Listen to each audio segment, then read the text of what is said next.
ética junguiana, faz essa associação, né, da psicologia com a arte-terapia, lembrando que a arte-terapia é considerada uma prática integrativa, então ela é uma estudante de psicologia que ela é concludente, então ela vai se formar e vai estar atuando nessa correlação entre a psicologia com as práticas integrativas, ampliando um pouco dessa caixinha na qual a nossa ciência muitas vezes se vê fechada, né?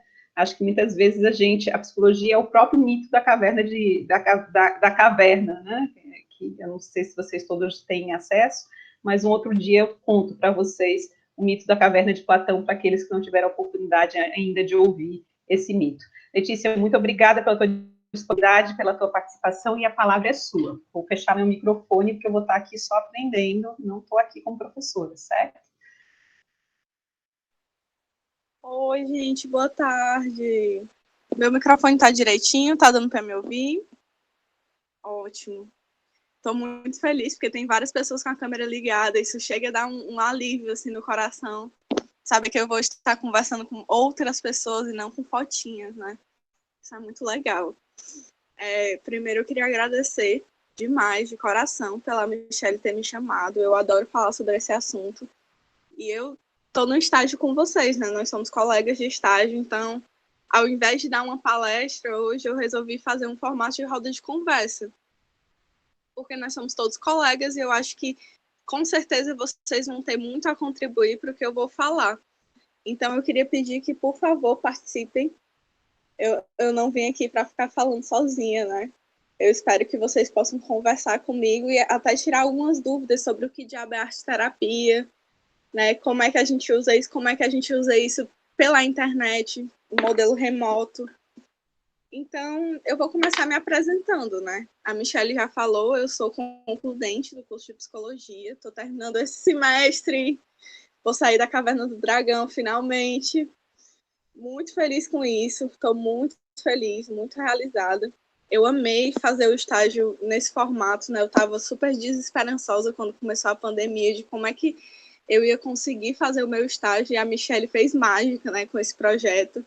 Já atendi muitos pacientes e ainda estou atendendo. E estou num grupo de mulheres, o Metanoia, que a Michelle falou, né? O grupo de mulheres, eu e a Larissa estamos coordenando.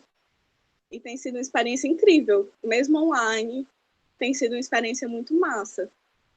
E por que arte-terapia, né? Na verdade, eu não vim para a psicologia pela psicologia. Eu já fui procurar o curso de psicologia, porque quando eu tinha uns 16 anos, eu comecei a ir para uma arte-terapeuta, que era psicóloga.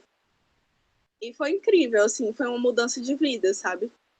Eu sempre me vinculei muito com a arte, mas a partir desse encontro que eu tive, eu mergulhei de 2 pés, né? E aí, durante a minha graduação inteira, assim que eu entrei na faculdade, a gente fundou um grupo de estudos em arte-terapia, que durante uma época acontecia pelo Cosmos, e foi muito legal, o grupo de práticas integrativas. Eu participei de uma série de atividades de estágio e extensão com arte. Eu fui do Projeto Y, que a gente trabalhava com palhaçoterapia.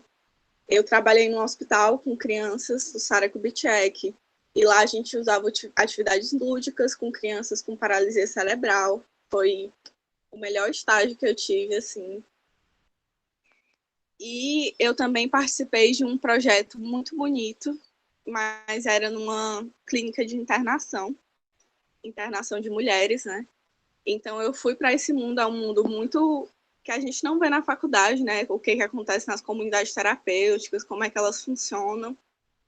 E aí eu fui para essa comunidade terapêutica com uma psicóloga que é parceira do projeto, a Angélica Gadelha, que ela, assim, também tem um profundo conhecimento de arte-terapia.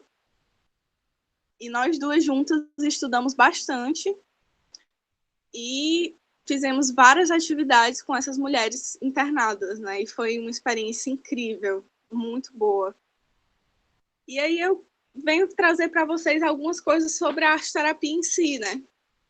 Primeiro que a arte-terapia hoje em dia é uma especialização, né? Então, eu ainda não tenho uma especialização, está em processo. Eu já tenho uma especialização em psicologia analítica, a psicologia junguiana. Eu fiz durante a graduação mesmo, e foi muito bom. Até porque psicologia analítica e arte tem tudo a ver.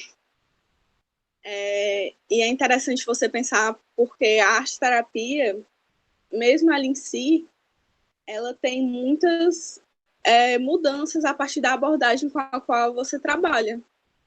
Né? Então, na psicologia analítica, a gente tem uma visão da arte-terapia, mas a arte-terapia é muito mais conhecida a partir de uma visão da Gestalt.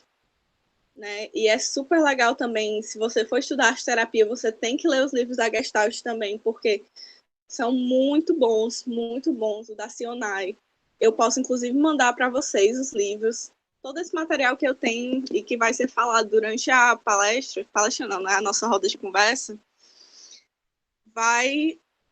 eu vou mandar para vocês pelo WhatsApp. E aí eu queria começar perguntando, né? Vocês sabem o que é arte-terapia? Vocês já tiveram contato? Quem quiser pode falar.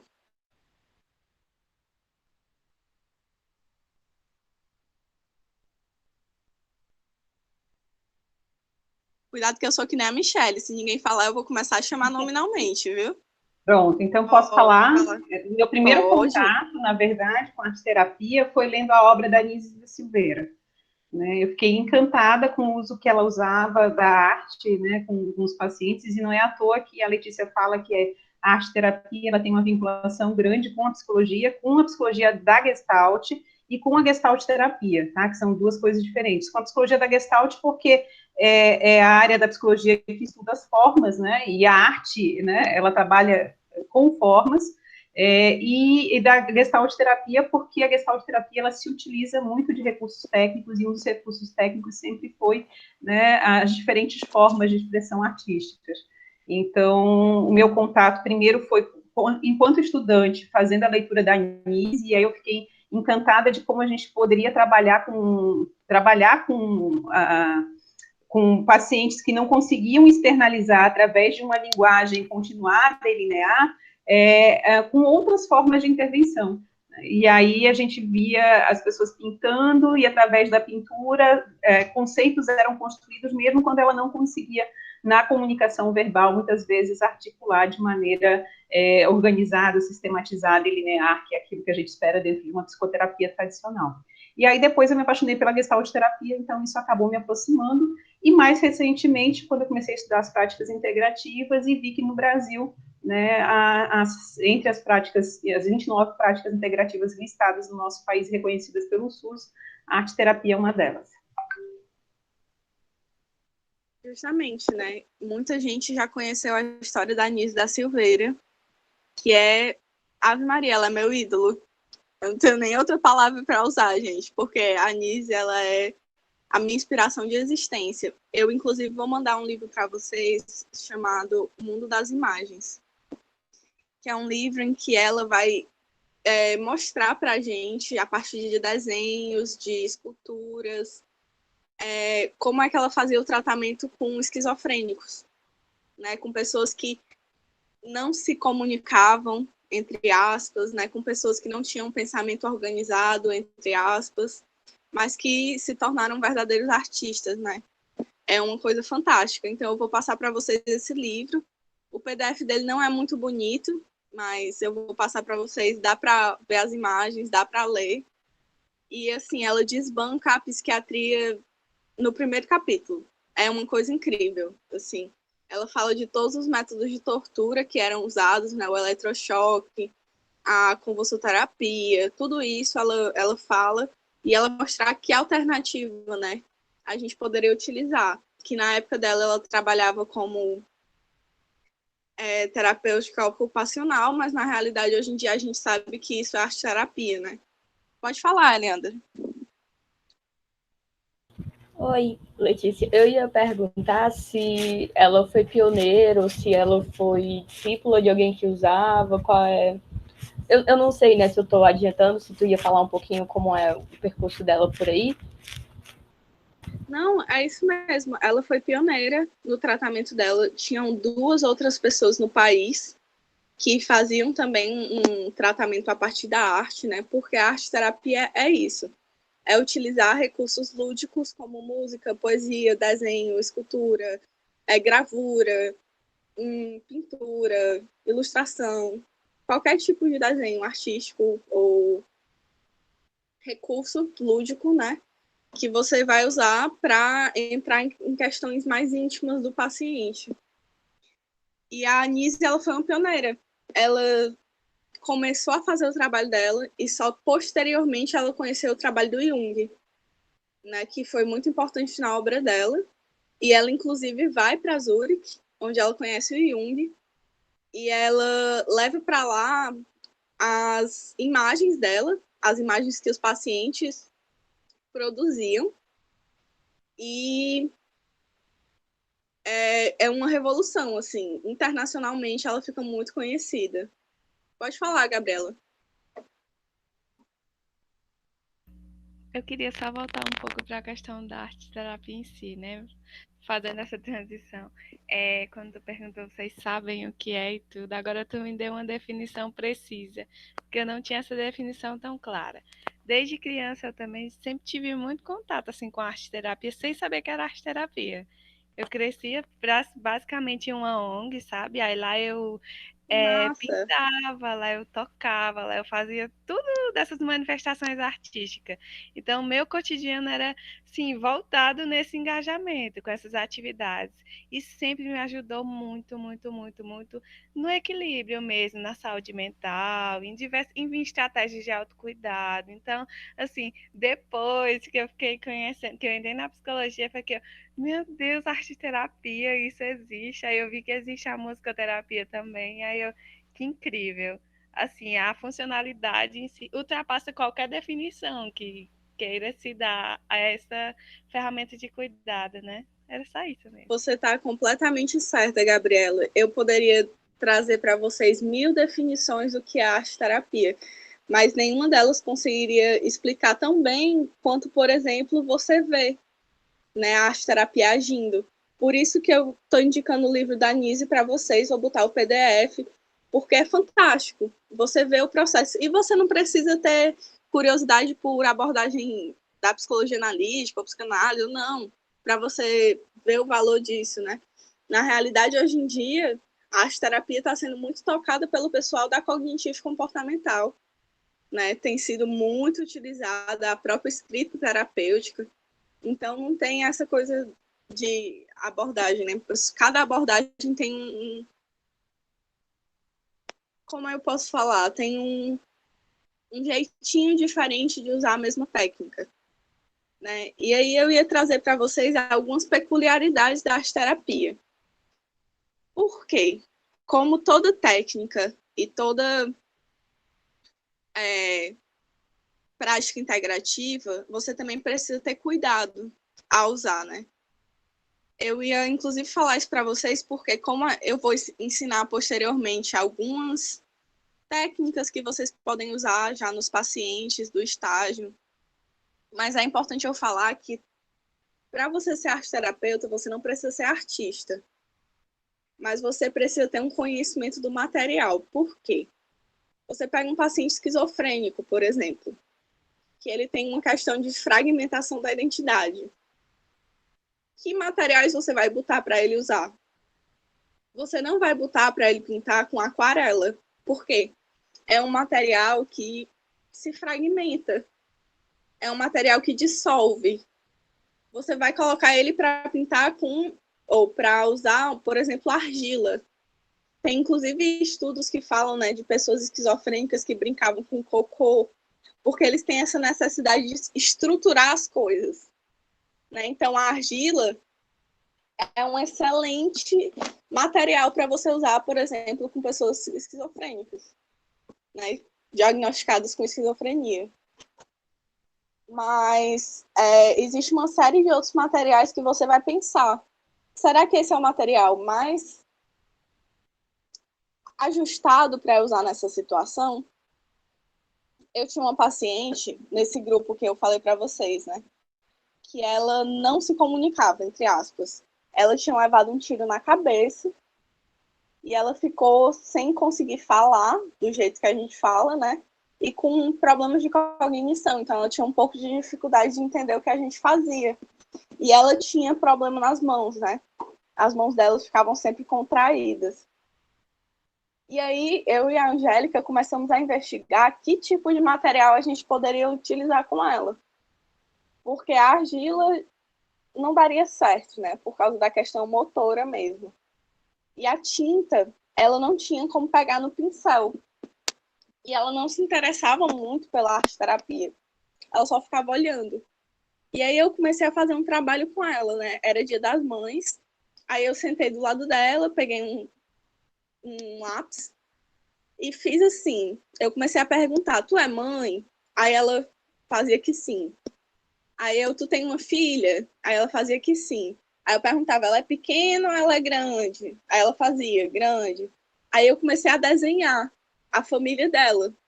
Eu fui perguntando de pessoa por pessoa e fui desenhando. Ela ficou morta de feliz.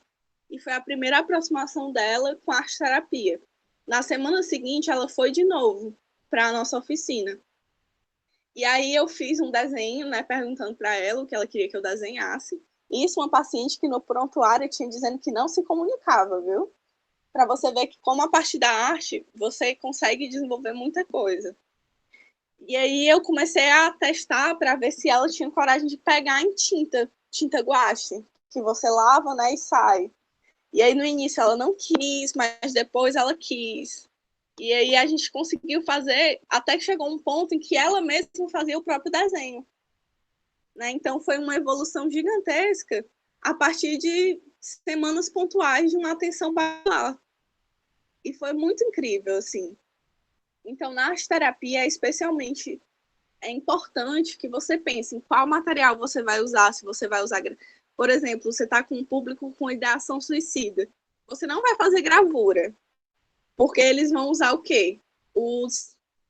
As goivas, que são lâminas, né? Não é bom você fazer isso. É bom você utilizar a gravura quando você está com um grupo de estudantes, né? Quando você está numa internação, também não é bom você levar facas, né? Para a pessoa utilizar. A própria tesoura, às vezes, pode ser um instrumento perigoso. Então, quando você tenta... Tem alguns públicos que é interessante quando você vê o trabalho com as mãos, né? Por que não cortar com a mão? Rasgar, e rasgando aos pouquinhos e treinando a própria motricidade da pessoa, né? Então, é mais ou menos isso. Pode falar, Gabriela. É porque, né, eu achei muito interessante isso que tu tá trazendo, da gente ter atenção e cuidado com o público que a gente está trabalhando e com que recurso artístico. Porque, por exemplo, ao longo da minha graduação, eu tenho tido muitas experiências com idosos, instituições de longa permanência, tanto no Lar Torres de Melo quanto no Recanto Sagrado do Coração, que é pertinho aí do CH. Aí, com idosos, eu tenho percebido que a música, sobretudo idosos com demência, seja ela em qual grau esteja, né? A música, ela é uma fonte, é um recurso de comunicação, é uma ferramenta muito poderosa de vinculação terapêutica e de propiciar bem-estar para eles.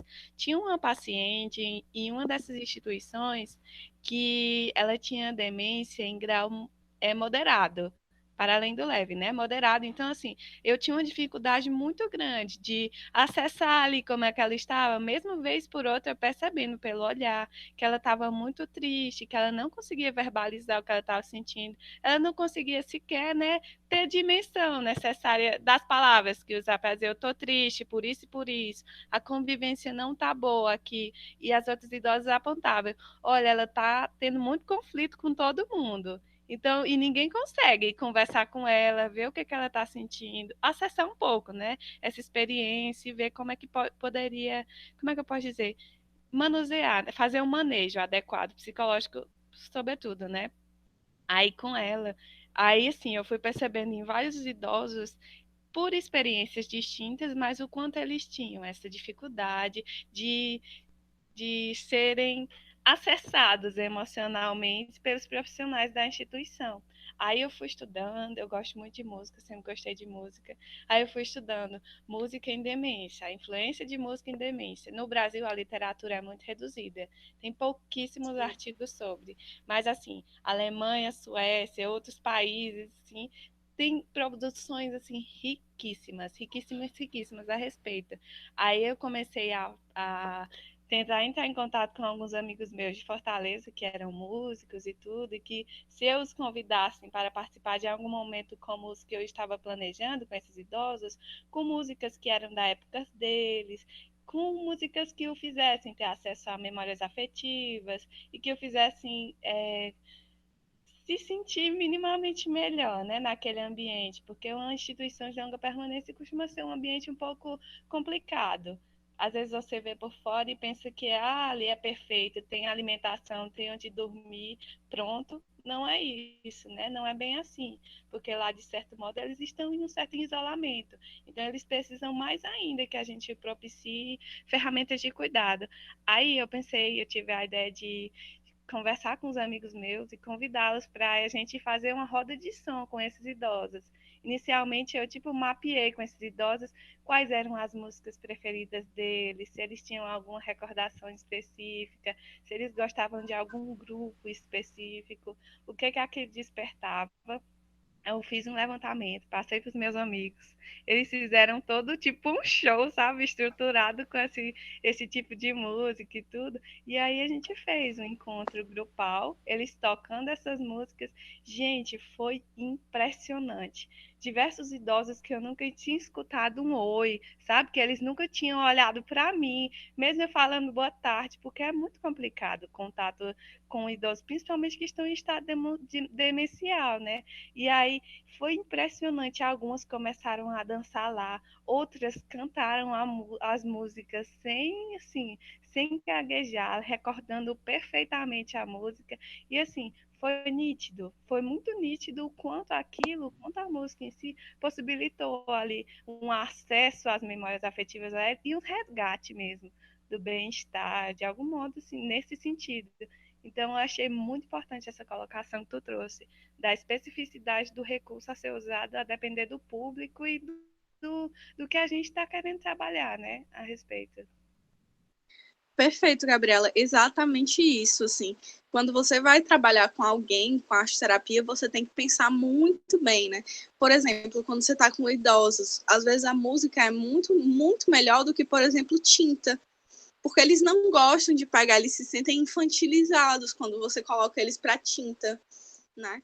Então é interessante você pensar outros recursos. Muito legal. Agora eu acho que o Lúcio levantou a mão. Lucas, desculpa. Não, Pode eu acho que falar, eu Lucas. acabei de ser contemplado, na verdade, porque, enfim, com a fala da Gabriela, enfim, com uma experiência que eu tive com a arte terapia, na verdade, eu fiquei me perguntando se, enfim, a arte terapia só trabalha, enfim, desenvolve atividades com artes plásticas, sabe? Tipo, pintura, enfim, modelagem, ou se a música ou a mesma escrita entravam. Enfim, eu lembrei de uma experiência que eu tive, que, enfim, eu sou membro do Vieses, que é um laboratório, enfim, do departamento, né, ligado ao departamento de psicologia e a pós-graduação. Aí a gente teve uma oficina virtual no início do ano passado, na verdade, sobre a arte terapia, enfim, a importância da arte terapia em cuidado em saúde mental. E teve a participação de um integrante do projeto Artes UFC, que é um projeto que, enfim, vai desenvolver atividades em prol de saúde mental e, enfim, e arte terapia em equipamentos de atenção psicossocial aqui de Fortaleza. E, enfim, ela... Esqueci o nome dela, acho que era Natália. Amanda. Amanda, perdão. Ela desenvolveu uma atividade que consistia, enfim, não sei se era resina o nome, mas, enfim, a gente desenhava coisas e, enfim, aí a gente fazia, tipo, um binóculo, enfim, com papel, e a partir disso a gente ia observando o que aparecia daqueles desenhos, enfim, que a gente estava fazendo. Eu acho que era com a luz desligada, inclusive. E a partir disso a gente criava um texto, que era um texto inicialmente individual, onde a gente pegava o que a gente estava vendo e depois colocava eu sou. E a partir disso a gente começou a juntar esses vários eu sous que tinha na sala. E a partir disso a gente criou um poemazinho, a partir desses vários eu sous coletivos. E eu percebi que isso criou, tipo, uma grande vinculação entre as pessoas que estavam ali, sabe? Foi muito bacana. Eu fiquei me perguntando se, enfim, essas outras modalidades de arte terapia, além da arte plástica, sabe? Na Com vinculação, enfim, de certeza. grupos. Com certeza. Existe uma coisa chamada escrita terapêutica, que é, inclusive, uma das sugestões que eu vou fazer para vocês, né? Porque, continuando, né?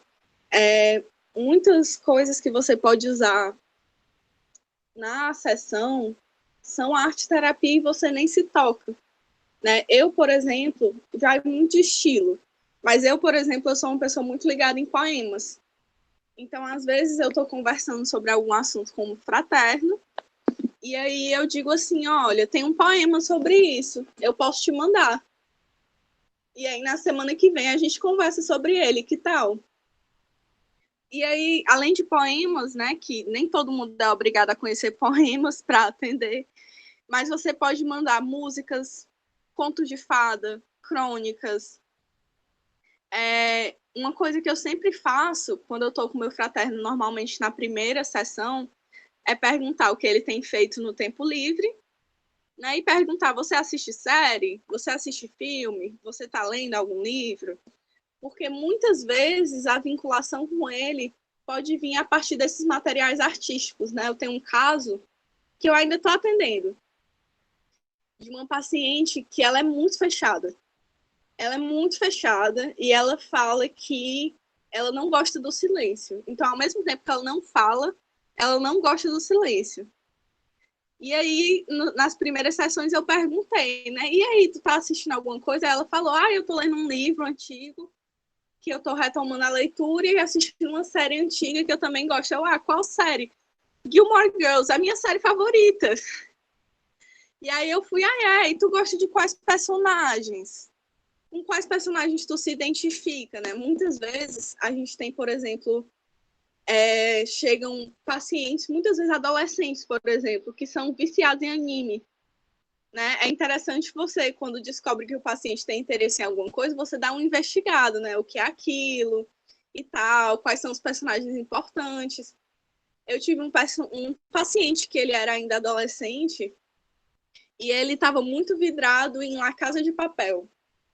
E ele passou uma sessão de terapia inteira falando por que ele achava que ele era mais parecido com o personagem X e não o personagem Y, e como aquilo era importante para ele, porque ele precisava saber que ele era uma pessoa boa.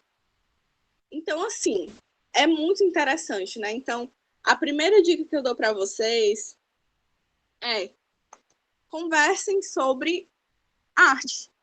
Perguntem, mas no seu tempo livre, você está lendo alguma coisa? Você está assistindo alguma coisa? Muitas vezes, se aquilo é importante para a pessoa, vai vir espontaneamente.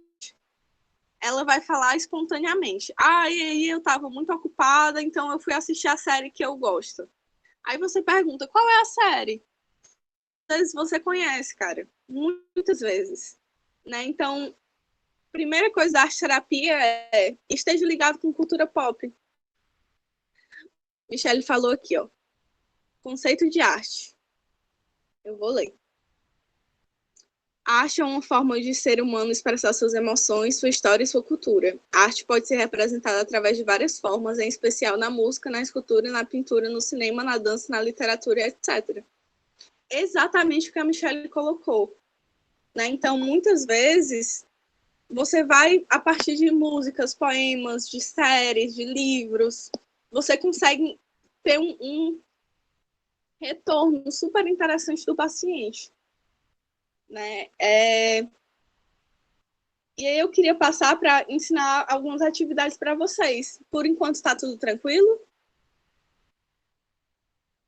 Se alguém quiser falar, gente, é só me interromper. Não fiquem tímidos. Eu adoro quando vocês falam. Eu fico super feliz. Pode falar, Eric. Lindo, o Eric é maravilhoso. Oi, gente. Antes da gente passar para essa parte mais instrumental, que eu estou curioso, pensando nesse conceito de arte e do que seria arte-terapia, né? Isso é uma coisa que me mobiliza muito, né? A arte na minha vida. E eu tenho pensado muito sobre a questão do conceito de arte. E o conceito que eu uso para instrumentalizar a arte hoje é essa atividade em que a criatividade ela é o ponto de partida e o ponto de chegada, sabe? É uma coisa bem radical, assim, no sentido de criar algo novo. Então, eu fiquei ouvindo todas as falas e eu fiquei pensando que, em certa medida, a arte-terapia é esse horizonte radical de produzir a novidade no movimento do paciente, e não necessariamente algo que seja instrumental ou interpretável pela psicologia, mas que possa produzir justamente essa fuga da mesmidade, né? A neurose, ela tem a ver com isso, com essa repetição, enfim, ou no caso da esquizofrenia, né, que é essa desestruturação total, produz uma certa estrutura, produz um certo ponto de apoio, né? Então, é isso, assim, eu queria dividir isso com vocês, para saber se faz sentido também, enfim. Para mim faz muito sentido, sabe, Eric, o que tu falou. Inclusive, é importante que eu fale isso para vocês, né? Nem sempre o sucesso de uma técnica da arte-terapia vai vir de você conseguir interpretar perfeitamente o que foi que a pessoa desenhou. Muitas vezes o processo é tão terapêutico quanto um possível resultado da sua interpretação, sabe? Então, muitas vezes, não é a questão de você chegar e o que você interpreta sobre o desenho do paciente, mas o ato em si, ele é muito terapêutico, né? Para o próprio paciente, né? Nem para você, não tem nada a ver com você. Pode falar, Gabi. Eu já tô super íntima, tá vendo? Tô te chamando de Gabi. Eu tô adorando essa oficina. É porque eu ia falar aqui também, como tu tá falando, a arte terapia não necessariamente ela vai nos possibilitar interpretar algo diferente. Ela pode muito bem auxiliar no nosso processo de vinculação, por exemplo, com a pessoa que a gente está atendendo. Teve um paciente que eu e a Lu, que tá aqui, que eu tava olhando no chat, ela tá aqui nessa turma também. Teve um paciente que a gente atendeu em uma das instituições de longa permanência que era muito difícil estabelecer uma vinculação com ele, era muito, muito complicado. Aí teve um certo dia que a gente conseguiu ir um pouco mais além, conversar um pouco, iniciar, né, uma conversa com ele. Eu acho que a Gabriela caiu. Foi só para mim? Não, Letícia, acho que a internet dela caiu. Deixa eu aproveitar, daqui a pouco ela está voltando, né? Eric, eu gostei demais do que tu falou, se tu puder depois anotar, porque eu achei super interessante a ideia, porque ela foge um pouco do conceito tradicional de arte. Se você for olhar, e eu estava indo pesquisar, né, para trazer um conceito que é o conceito generalista, aquilo que a gente aprende na escola, aquilo que a gente aprende nos programas tradicionais, é um pouco desse conceito aí, e eu extraí uma parte, porque eu não coaduno com essa proposta. Então, assim, a arte, ela seria essa forma de expressão do humano Voltei. que ela segue, já passa a palavra para ti, Gabi, 3 princípios: beleza, equilíbrio, né, e estética, né? Só que não é isso. A arte não necessariamente representa beleza, né? Não necessariamente representa equilíbrio, muito pelo contrário, né? Na verdade, ela é a representação, pelo menos essa é o que eu penso, tá? Não é um conceito trazido de outro autor, mas ela é a possibilidade de você representar as diferentes faces. É o objeto através do qual, é o objeto criado, né? Então, é aquilo que vem de dentro, mas que ele é externalizado de forma concreta, aonde essa forma concreta, ela representa uma tentativa de integração. Né? E não necessariamente de equilíbrio, de beleza, porque a beleza é uma face, né? O equilíbrio é uma face, a outra face é o desequilíbrio. Né? Então, ela é a possibilidade que o ser humano criou, né, como forma de organizar, de conectar o mundo interno com o mundo externo nesse movimento de integração. Essa é a minha compreensão de arte. Mas esse conceito que eu trouxe para vocês é o conceito generalista, é o que aparece, né, quando você pesquisa lá no Google, é esse conceito, mais esses 3 princípios, tá certo? E aí eu vou passar a palavra para a Gabi, eu estava só aproveitando que tinha caído, Gabi, e pode dar continuidade aí, por favor. Perfeito, eu peguei o final da sua fala e eu concordo plenamente com essa compreensão, né? Porque é uma forma, de certo modo, da pessoa se organizar interna e externamente. E dessa pessoa conseguir se expressar, né? Conseguir se colocar ali naquela relação, naquele vínculo que ela está estabelecendo. Eu parei em que parte, gente? Onde foi que minha internet caiu? Foi desde o início da minha fala? Foi. Tu estava Oi? falando que vocês atenderam um paciente e aí cortou. A gente atendeu um paciente em uma dessas instituições de longa permanência e assim era muito difícil se vincular com ele. Era muito difícil ter acesso a ele, sentar com ele e assim meio que formar um ambiente confortável para ele conseguir externalizar o que ele estava vivendo. Mesmo a psicóloga da instituição toda semana colocando ele na nossa lista para a gente atender ele como uma das pessoas que precisavam de um acompanhamento, de uma escuta, né? Assim, foi muito difícil a gente conseguir, mas aí teve um dia que a gente conseguiu caminhar um pouco mais, ao menos sentar com ele e aí apresentar, falar sobre a gente, falar que a gente estava ali dispondo de uma escuta para ele, naquele ambiente, como era que estava sendo a vivência. Aí teve uma fala lá que ele trouxe que me veio um poema do Fernando Pessoa. Aí eu falei esse poema lá na hora para ele e ele sabia completar o poema. Ele sabia o poema todinho. Aí ele completou o poema inteirinho e eu fiquei caladinha ouvindo.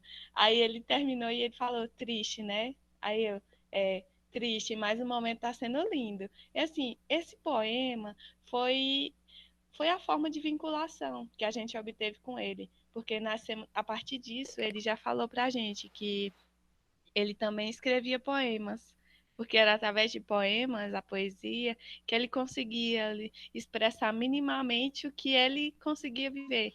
E aí, esses poemas que ele escrevia era de uma linguagem um pouco complexa, assim, bem complexa mesmo, e de uma interpretação mais complexa ainda. E a gente não tentava se limitar a interpretar, a gente queria dar o espaço para ele expressar, para ele se expressar, para se ele se sentisse confortável, ele compartilhar aqueles poemas com a gente, ele falar sobre como foi o processo de escrita, e isso por si só era terapêutico.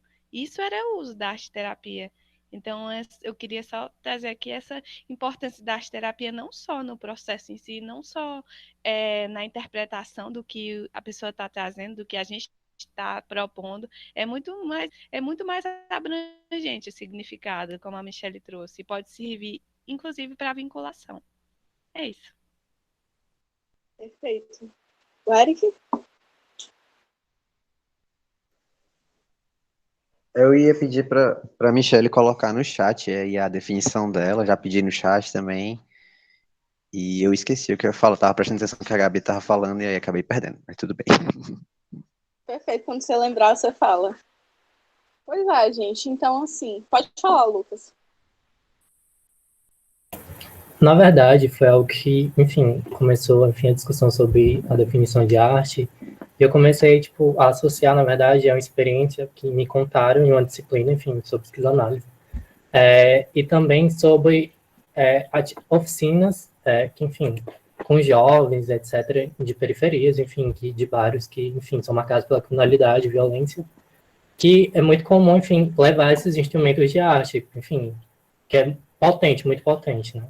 Aí, enfim, a professora da disciplina, ela contou que, enfim, ela, em uma das extensões já acontecia isso. Iam levadas oficinas de arte, enfim, discussão sobre arte para escolas, enfim, de bairros periferizados. E, enfim, era muito potente as discussões, enfim. E no final da oficina, no dia, um aluno abordou uma das extensionistas e levantou, tipo, a manga do moletom, enfim, e mostrou cortes. E ela perguntou se aquilo também era arte. Aí eu lembro que enfim, começou uma discussão, enfim, na própria aula, depois desse relato, de perguntar, né, tipo, modificações corporais como piercings, tatuagens, pode ser considerado arte, mas aquelas mutilações daquela menina não é considerado arte. A arte é o quê? Algo potencializador, mas só se for belo. Eu lembro dessas discussões aí, enfim, lembrei aí. Quer dizer. Lucas tem uma série chamada Sharp Objects. Você já ouviu falar? Objetos pontiagudos. É perfeita, né? A moça, ela tem palavras escritas pelo corpo inteiro, que ela mesma que fez, né? Eu tô só dando a deixa aqui porque eu acho que levanta muito dessa discussão que tu trouxe, né? Muito massa. E sim, tipo, se você pensar em todo o projeto dos Cucas, por exemplo, eles foram pensados para levar a arte para a periferia, né? E como isso é transformador. Você faz oficina de fotografia, oficina de grafite. É muito massa, assim, é fantástico. Vai, Eric.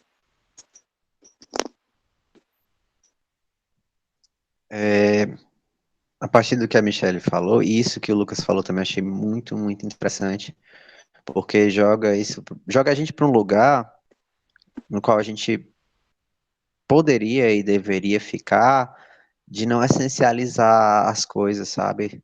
Pensar os conceitos como peças móveis, sabe? Em um jogo de significados, né? Então, esse caso é emblemático, assim, por que é que a mutilação não é arte, né? A régua moral que a gente usa para colocar essas coisas, né?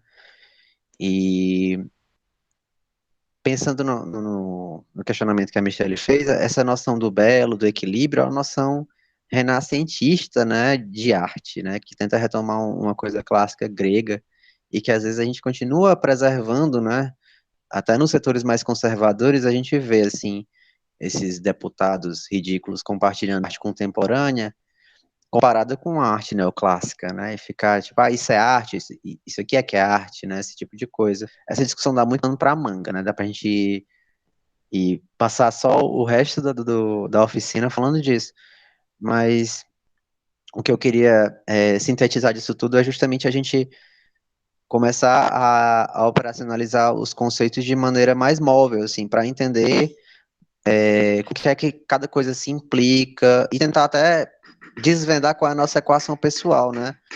Porque muitas vezes a gente não compreende quais são os nossos pressupostos psicológicos, né? Quando a gente começa a definir certas coisas, quando a gente começa a colocar certas demarcações morais, né? Que são importantes, a gente precisa ter uma moral, né? Bem constituída, mas compreender de onde é aquela parte e quais são os efeitos práticos, né? Dessas nossas escolhas e conceituações morais, enfim. Só para não me estender muito. Faz muito sentido, Eric. E eu estava pensando aqui o quanto é importante a gente também falar sobre essas chamadas técnicas da arte-terapia, né? Você vai me perguntar, como é que eu faço um exercício de arte-terapia?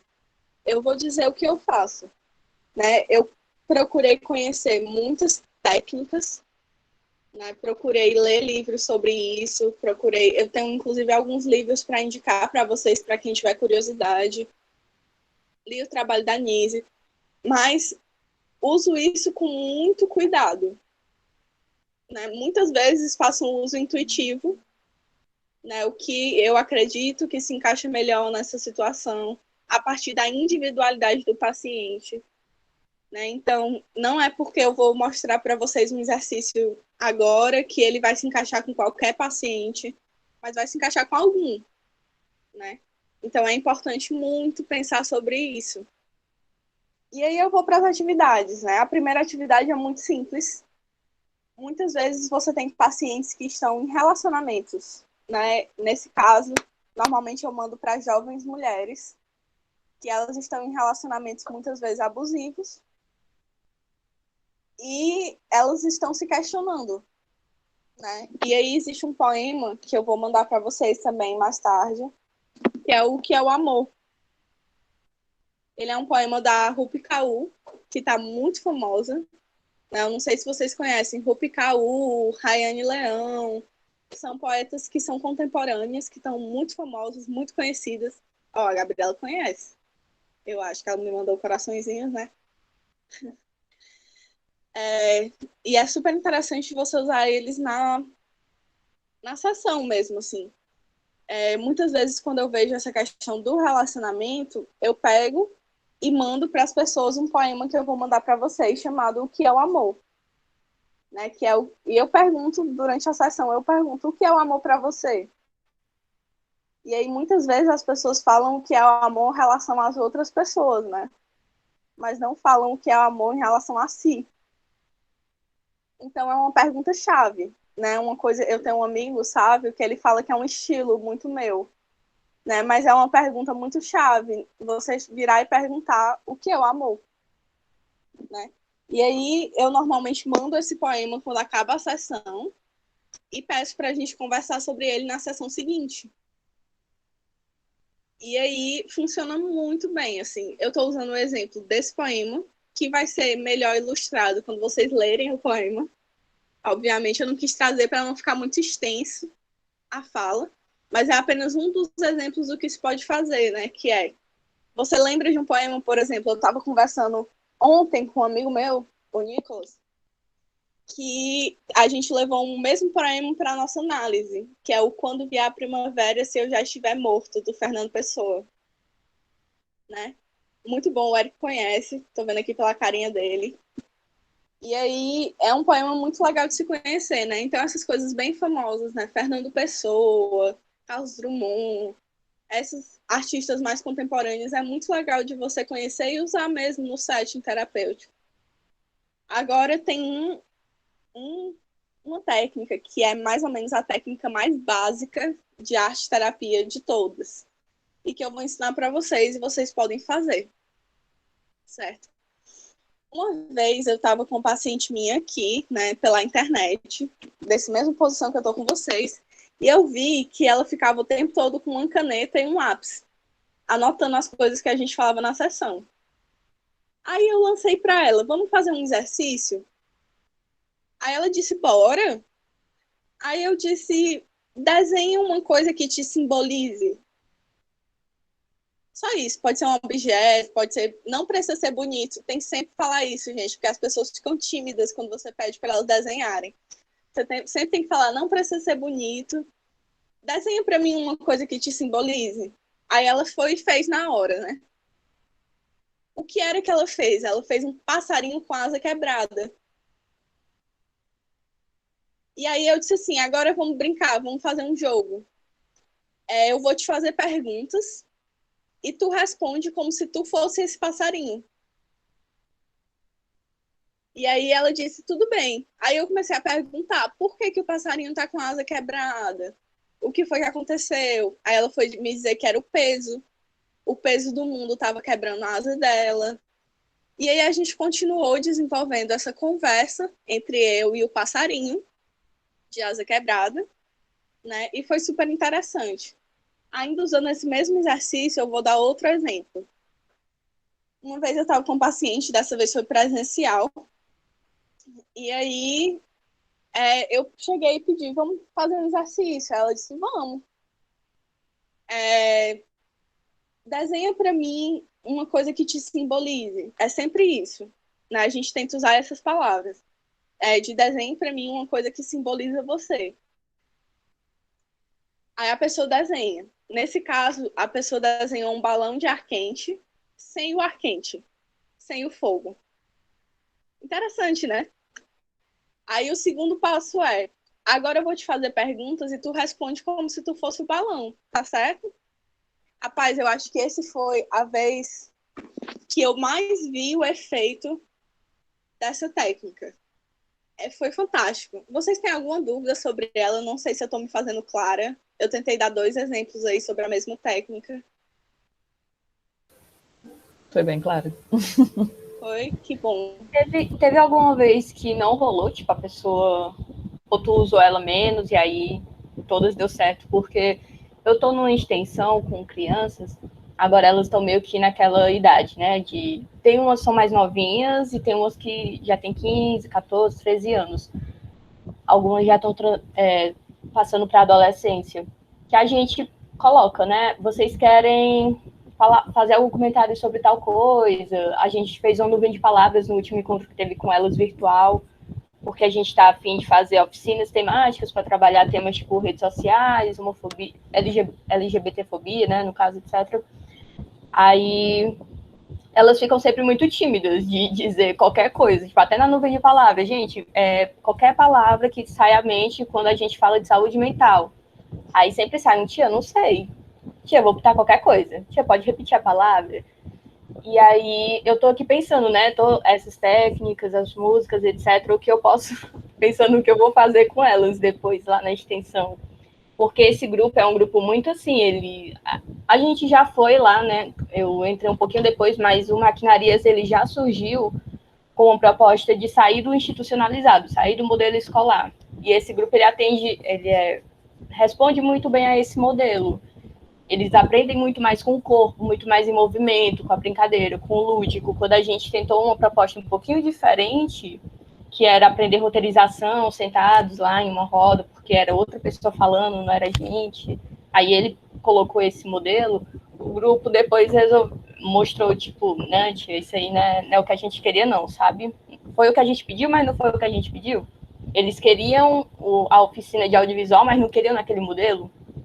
Então, tô pensando aqui, né, se tu teve casos que a pessoa não respondia bem a técnica, e aí como tu fez para...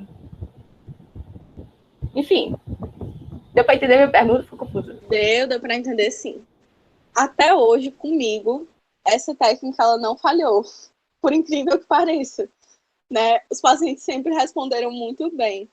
Inclusive, eu já fiz ela comigo mesma, né? Eu já estive em um grupo e fui submetida a essa mesma técnica e foi muito massa. Mas em grupo as coisas são um pouco diferentes, né? Por exemplo, agora no Metanoia, ao invés de pedir para elas desenharem uma coisa que simboliza elas, eu pedi para elas enviarem uma imagem que as representa. Né? Então, ela não precisava ser desenho, elas podiam pegar na internet também. Isso faz com que elas fiquem menos envergonhadas. E aí, a partir disso, eu pedi para elas se apresentarem a partir da imagem. Então, ao invés de pedir para elas responderem como se fossem o objeto, eu pedi para elas se apresentarem a partir da imagem. E deu super certo. Assim, em grupo, eu prefiro fazer essa segunda opção do que a primeira. Eu acho que essa do responder como se você fosse o objeto é mais interessante quando você está em 1 a 1, sabe? Não sei se faz sentido para ti. Mas se tu quiser também, depois a gente pode trocar umas dicas, assim, de manejo de grupo, assim. Algumas Letícia, ideias acho que e tal. a tua resposta foi fantástica, né, para Eliandra, porque não sei se tu percebeu, Eliandra, que a tua pergunta foi no sentido da técnica, mas a Letícia está te dando uma resposta que não é para a tua pergunta, ela é maior do que a tua pergunta. A Letícia está dizendo o seguinte, que o que depende, né, diferente do atendimento individual, no atendimento de grupo, o mais importante não é o recurso técnico, é você fazer a leitura grupal. Ou seja, você entender o que aquele grupo, naquele momento, está demandando, porque o grupo também modifica. Então, num determinado momento, ele vai demandar de você uma técnica, e em outro, ele vai demandar outra completamente diferente. Tá? Então, por exemplo, você está trazendo uma situação que não deu certo, ou seja, que o grupo pretendia, naquela circunstância, algo que exigisse um pouco mais de movimento, um pouco mais de interação, e a oficina foi uma oficina mais baseada na linguagem, ou seja, na questão da linguagem verbal, muito menos do que a linguagem não verbal. E não era o momento que aquele grupo, não era o momento do grupo para o uso dessa técnica. Não significa que essa técnica não vai surtir efeito nesse mesmo grupo, numa outra circunstância. Tá? Então, quando a gente trabalha com o grupo, a leitura do grupo, a leitura da necessidade do grupo, ela é tão importante quanto a técnica que você indica, porque a técnica é a segunda fase, né? Que é você fazer a leitura e compreender, a partir da demanda deles, quais são os recursos que eu tenho, né, que vão possibilitar uma resposta mais efetiva. Aí agora eu vou responder para ti, né, de forma direta. A gente não tem garantia que nenhuma técnica tenha êxito, porque as pessoas são diferentes e têm necessidades diferentes. Agora, tem alguns recursos que são mais projetivos. E dependendo do público que você atua, quanto mais projetivo o recurso, mais possibilidade de sucesso você terá. Com crianças e adolescentes, é mais funcional trabalhar com recursos que tenham essa capacidade maior de projeção do mundo interior. Por isso que a arte-terapia e o corpo, né? Porque a arte-terapia a gente viu que não é só o desenhar, né? Passa, por exemplo, inclusive por dançar, né? A biodança, que é outra prática integrativa, ela é também, né, uma forma de você trabalhar o corpo em movimento. E aí você entender que tem determinados segmentos que eles respondem melhor a recursos mais projetivos e, portanto, que nesses casos a arte-terapia ela é mais indicada nas suas diferentes formatos, é o que vai te trazer uma resposta mais positiva. Então, a tua pergunta foi diferente da resposta da Letícia. Por quê? Porque a resposta da Letícia foi para algo que é anterior à tua pergunta, é mais amplo, tá? Mas acaba respondendo. Letícia, parabéns. orgulhosa de você como supervisora. Fiquei, ó, babando aqui, tá? A palavra é sua. Gente, eu preciso falar que tudo que eu aprendi de grupo foi com a Michelle. Então, se em algum momento vocês tiverem dúvidas sobre manejo de grupo, falem com essa mulher, ela é perfeita. Viu? Ela sabe de tudo, ela sabe muito, eu aprendi demais com ela. E eu tenho um último exemplo para dar para vocês, a gente já está chegando no nosso tempo, né? Eu acho que eu já passei do nosso tempo, mas tudo bem, eu acho. Eu acho que a gente pode ampliar um pouquinho, se todo mundo topar, porque tá bem bacana, Lê. Então, pode continuar um pouquinho. Acho que a gente pode, se todo mundo topar, até 3h20, né? Mais uns 7 minutos, né? Para a gente poder finalizar aqui, tá bom? Pronto. Gente, a última técnica que eu vou falar para vocês é sobre a utilização de contos de fada, né? Eu não sei se vocês têm proximidade com contos de fadas. Se não tem, eu recomendo ter. Porque na psicologia, se teve uma coisa que eu aprendi, foi a utilização de contos de fada, né? E existem, inclusive, livros, aí eu vou puxar um pouquinho para o meu lado, né? Da psicologia analítica, que falam muito sobre contos de fada, mas da psicanálise também, né? De outras abordagens também, certo? E aí é super interessante você ler sobre. O que eu faço? Eu vou dar o exemplo de relacionamentos abusivos, que é o meu exemplo clássico, certo? Muitas vezes, quando você tem uma pessoa num relacionamento abusivo, ela tem dificuldade de enxergar, né? Ela tem dificuldade de entender o que está acontecendo. E aí eu passo um conto de fada chamado Barba Azul. Eu não sei se vocês já ouviram falar, mas a história do Barba Azul, ela é muito famosa. E ela ficou ainda mais famosa porque ela foi publicada naquele livro Mulheres que Correm com os Lobos, né, que é um livro que eu tenho minhas ressalvas, mas ele é excelente nessa questão dos contos de fada. Então, o que eu faço? Eu digo assim, olha, tem um conto de fada bem curtinho, senão a pessoa fica com preguiça de ler, né? Mas eu falo bem curtinho, que eu acho que me lembra essa situação que você está passando. Você poderia ler e fazer um desenho sobre ele? Aí, normalmente, as pessoas dizem, fazer um desenho e tal. Eu digo, olha, você pode ou fazer o desenho ou pegar uma imagem da internet, né, que mostre para mim o que foi que ficou marcado para você nesse conto de fada. E aí eu passo o conto. Muitas vezes eu passo Barba Azul, ou eu passo a Bela Adormecida, né, esses contos nas versões mais antigas, a versão dos Greens. Ou eu passo a história da Vasalisa, né, para discutir intuição. E aí eu peço um desenho ou uma imagem, para que na semana seguinte a gente converse sobre isso. É bem simples, mas é bem efetivo. É isso. Né? O que eu ia apresentar para vocês é isso. E aí o que eu prometi, eu vou enviar vários materiais para vocês pelo nosso grupo de estágio, certo? Eu já mandei 2 livros. Para quem tem curiosidade sobre arte terapia, o livro que eu mandei é excelente, da Sarah Penn. Muito bom mesmo. Né? Tem alguns livros da Gestalt que são incríveis, que são necessários, você precisa ler. A história do Barba Azul. Bom, eu vou contar a história do Barba Azul. Tinham 3 irmãs que eram cortejadas por esse cara muito assustador, que era um cara que chama Barba Azul. E aí, vamos fazer o seguinte, ao invés de contar a história, eu vou te mandar para tu ler. E aí tu me diz o que tu acha. Pode ser, Daniel? Daniel, a gente pode fazer o seguinte, ela vai mandar, todo mundo lê, e na próxima supervisão a gente comenta o que achou da história. Porque essa é uma forma de vocês perceberem como é que um recurso de arte atua em cada um de vocês. Tá certo? Se todos concordarem, a gente faz isso. Né? Passo como tarefa, todo mundo leu, porque assim, posso dizer, garantir para vocês, a gente sempre vai encontrar um Barba Azul. Né? Alguns de nós vão querer casar com ele, né? Ou seja, se aproximar mais intimamente, e outros já calejados vão sair correndo. Certo? Então, assim, essa é uma história que vale para todo mundo, tá bom? Então, a Letícia vai passar, vocês têm como tarefa fazer a leitura, e na próxima supervisão a gente tenta comentar como é que a leitura dessa história tocou em cada um de vocês. Topas, ler? A gente fazer dessa forma? Tem 3 páginas, é muito curtinho, por favor, leiam. Eu estou trabalhando, inclusive, esse conto no grupo de mulheres, Metanoia, né? E já deu tanta conversa que a gente está na 3ª semana com a mesma temática, trabalhando o Barba Azul, porque elas têm muito o que falar. É super interessante. Né? Então, gente, o meu WhatsApp tá lá no grupo do estágio. Se vocês tiverem qualquer dúvida, quiserem conversar, quiserem botar o papo em dia, falem comigo, certo? Eu sou uma pessoa super aberta. Né? Faz tempo que a gente não socializa, estou com vontade de socializar. Né? Então, podem falar comigo, fiquem à vontade.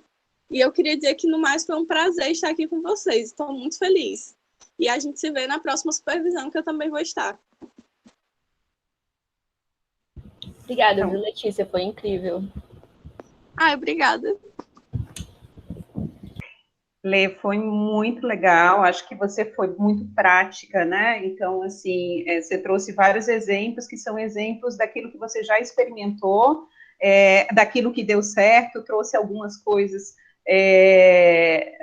em termos de orientação, de recursos técnicos que os meninos podem estar reproduzindo, e, mais importante, né, a tua disponibilidade de estar ali aberta a tirar dúvidas, a ofertar referências, bibliografias, e, de fato, no que diz respeito ao uso de contos de fada, a psicologia analítica junguiana, através da Wolframs, tem vários livros, né? Eu não tenho em PDF, senão eu passaria para vocês, mas eu acho que eu tenho uns 10 livros de diferentes autores sobre conto de fada, porque é uma das coisas que eu sou apaixonada, justamente porque o conto de fada, ele é um resquício da literatura, então ele tem um resquício das nossas memórias, né, arquetípicas, coletivas, né, se a gente pensar na teoria junguiana, mas ela fala muito da singularidade de cada um de nós, porque na medida em que a gente lê o conto de fada, cada pessoa vai dizer como tocou, e vocês vão ver que o como tocou ele é diferente de pessoa para pessoa.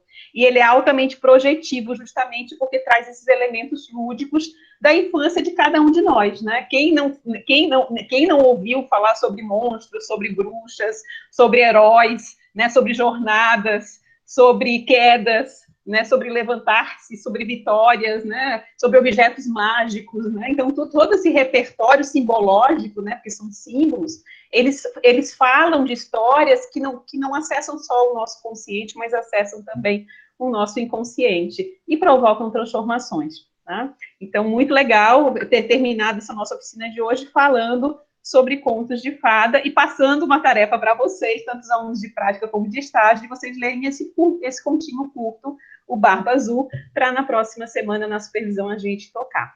Então, Lê, obrigada de coração. Gabriel, pode cancelar a gravação.